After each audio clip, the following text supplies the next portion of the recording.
जय श्री कृष्ण दोस्तों, राधे राधे। ऋतु भक्ति चैनल में आप सबका स्वागत है। आज श्रीमद् भागवत महापुराण में देव आहुति को तत्व ज्ञान एवं मोक्ष पद की प्राप्ति।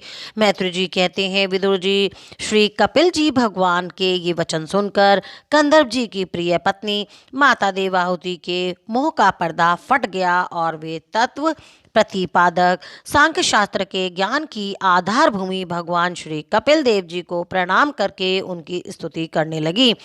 देव आहुति जी ने कहा, कपिल जी, ब्रह्मा जी आपके भी नाभि कमल से प्रकट हुए थे। उन्होंने प्रलयकालीन जल में शयन करने वाले आपके पंचभूत, इंद्रिय, शब्द आदि विषय और मनोमय विग्रह का जो सत्व आदि गुणों के प्रवाह से युक्त सत्व स्वरूप और कार्य एवं कारण दोनों के बीज हैं, ध्यान ही किया था।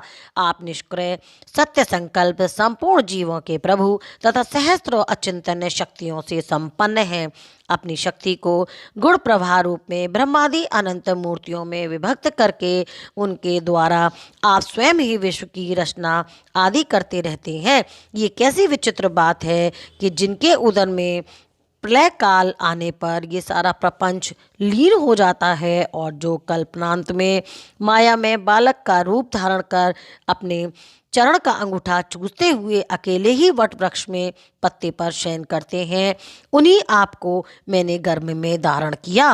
विभो, आप पापियों का दमन और अपने आज्ञाकारी भक्तों का अभ्युदय एवं कल्याण करने के लिए स्वेच्छा से देह धारण किया करते हैं।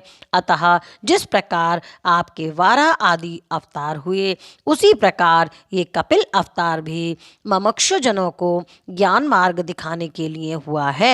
भगवान, आपके नामों का श्रवण या कीर्तन करने से तथा भूले भटके के कभी कभी आपका वंदन या स्मरण करने से ही कुत्ते का मांस खाने वाला चांडाल भी सोमयाजी ब्राह्मण के समान पूजनीय हो सकता है। फिर आपका दर्शन करने से मनुष्य कृतकृत्य हो जाए, इसमें तो कहना ही क्या है। अहो, वह चांडाल भी इसी से सर्वश्रेष्ठ है कि उसकी जिह्वा के अग्रभाग में आपका नाम विराजमान है।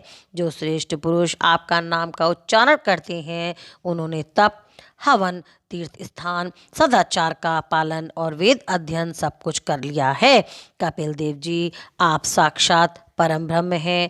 आप ही परम पुरुष हैं। वृत्तियों के प्रवाह को अंतर्मुख करके अंतःकरण में आपका ही चिंतन किया जाता है। आप अपने तेज से माया के कार्य गुण प्रवाह को शांत कर देते हैं तथा आपके ही उधर में संपूर्ण वेदात्व निहित है। ऐसे साक्षात विष्णु स्वरूप को मैं प्रणाम करती हूँ। मैत्री जी कहते हैं, माता की इस प्रकार स्तुति करने पर मातृवत्सल परम पुरुष भगवान कपिल देव जी ने उनसे गंभीर वाणी में कहा। कपिल देव जी ने कहा, माता जी, मैंने तुम्हें जो ये सुगम मार्ग बताया है, इसका अवलंबन करने से तुम शीघ्र ही परम पद को प्राप्त कर लोगी। तुम मेरे इस मत में विश्वास करो। ब्रह्मवादी लोगों ने इसका सेवन किया है, इसके द्वारा तुम मेरे जन्म मरण रहित स्वरूप को प्राप्त कर लोगी। जो लोग मेरे इस मत को नहीं जानते, वे जन्म मृत्यु के चक्र में पड़े रह जाते हैं। मैत्री जी कहते हैं, इस प्रकार आपने श्रेष्ठ आत्मज्ञान का उपदेश कर श्री कपिल देव जी अपनी ब्रह्मवादिनी जननी की अनुमति लेकर वहां से चले गए। तब देव आहुति भी सरस्वती के मुकुट सुदृष्ट अपने आश्रम में अपने पुत्र के उपदेश किए हुए योग साधन के द्वारा योग अभ्यास करती हुई समाधि में स्थित हो गई। त्रिकाल स्नान करने से उनकी घुंघराली अलके भूरी भूरी जटाओं में परिणित हो गई तथा चीर वस्त्रों से ढका हुआ शरीर उग्र तपस्या के कारण दुर्बल हो गया। उन्होंने प्रजापति कंदर्प के तप और योग बल से प्राप्त अनुपम गृहस्थ सुख को, जिसके लिए देवता भी तरसते रहते हैं, वह त्याग दिया। जिसमें दुग्ध फेन के समान स्वच्छ और सुकोमल शैया से युक्त हाथी दांत के पलंग, सुवर्ण के पात्र, सोने के सिंहासन और उन पर कोमल कोमल गद्दे बिछे हुए थे, जिसकी स्वच्छ स्फटिक मणि और महामकरतरणी भीतों में रत्नों की बनी हुई थी रमणी मूर्तियों के सहित मणि में दीपक जगमगा रहे थे, जो फूलों से लदे हुए अनेकों दिव्य वृक्षों से सुशोभित थे। जिसमें अनेक प्रकार के पक्षियों का कलरव, मतवाले भौरों का गुंजार होता रहता था। जहाँ की कमलगंध से सुवाहित बावलियों में कंदर्प जी के साथ उनका लाड़ प्यार पाकर क्रीड़ा के लिए प्रवेश करने पर उनका गंधर्व गण गुणगान किया करते थे और जिसके पाने के लिए इंद्राणियां भी लालायित रहती थीं, उस ग्रह उद्यान की ममता उन्होंने त्याग दी। किंतु पुत्र वियोग से व्याकुल होने के कारण अवश्य उनका मुख कुछ उदास हो गया। पति के वन गमन के अनंतर पुत्र का भी वियोग हो जाने से आत्मज्ञान संपन्न होकर भी ऐसी व्याकुल हो गई जैसे बछड़े से बिछुड़ जाने से कोई गाय हो जाती है। वत्स विदुर अपने पुत्र कपिल देव स्वरूप भगवान श्री हरि का चिंतन करते करते वे कुछ ही दिनों में ऐसे ऐश्वर्य संपन्न घर से भी उतवार हो गईं। फिर वे कपिल देव जी ने भगवान के जिस ध्यान करने योग्य प्रसन्न अरविंद युक्त स्वरूप का वर्णन किया था, उसमें एक एक अवयव का तथा उस समग्र रूप का भी चिंतन करती हुई ध्यान में तत्पर हो गई।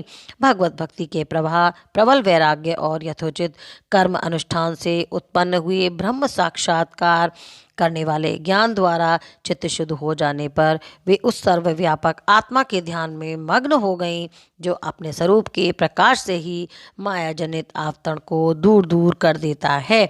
इस प्रकार जीव के अधिष्ठान भूत परम ब्रह्म श्री भगवान में ही बुद्धि की स्थिति हो जाने से उनका जीव भाव निर्वृत्त हो गया और वे समस्त क्लेशों से मुक्त होकर परम आनंद में निमग्न हो गई। अब निरंतर समाधि युक्त रहने के कारण उनकी विषयों में सत्व की भ्रांति मिट गई थी और उन्होंने अपने शरीर की भी सुध नहीं रही थी, जैसे जागे हुए पुरुष को अपने स्वप्न में देखे हुए शरीर की नहीं रहती। उनके शरीर का पोषण भी दूसरों के द्वारा ही होता था, किंतु किसी प्रकार का मानसिक क्लेश न होने के कारण वे दुर्बल नहीं हुई। उनका तेज और भी निखर गया और वे मैल के कारण धूम युक्त अग्नि के समान सुशोभित होने लगी। उनके बाल विधुर हो गए और वे वस्त्र भी गिर गया था। तथापि निरंतर श्री भगवान में ही चित्त लगा रहने के कारण उन्हें अपने तपो में शरीर का भी कुछ सुध नहीं रह गई, केवल प्रारब्ध ही उनकी रक्षा करता था। विदुर जी इस प्रकार देव आहुति जी ने कपिल देव जी के बताए हुए मार्ग द्वारा थोड़े ही समय में नित्य मुक्त परम तत्व स्वरूप श्री भगवान को प्राप्त कर लिया। वीरवर जिस स्थान पर उन्हें सिद्धि प्राप्त हुई थी, वे परम पवित्र क्षेत्र त्रिलोकी में सिद्ध पद नाम से विख्यात हुआ। साधु साहब विदुर जी योग साधन के द्वारा उनके शरीर के सारे दैहिक मूल दूर हो गए थे। वे एक नदी के रूप में पारित हो गया, जो सिद्ध गण में सेवित और इस सब प्रकार की सिद्धि देने वाली है।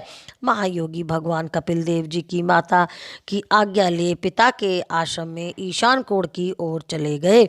वहाँ स्वयं समुद्र ने उनका पूजन करके उन्हें स्थान दिया। वे तीनों लोकों को शांति प्रदान करने के लिए योग मार्ग का अवलंबन कर समाधि में स्थित हो गए हैं। सिद्ध चारण गंधर्व मुनि अप्सरागण उनकी स्तुति करते हैं तथा सांख्य चार्यगण भी उनका सब प्रकार से स्तवन करते रहते हैं।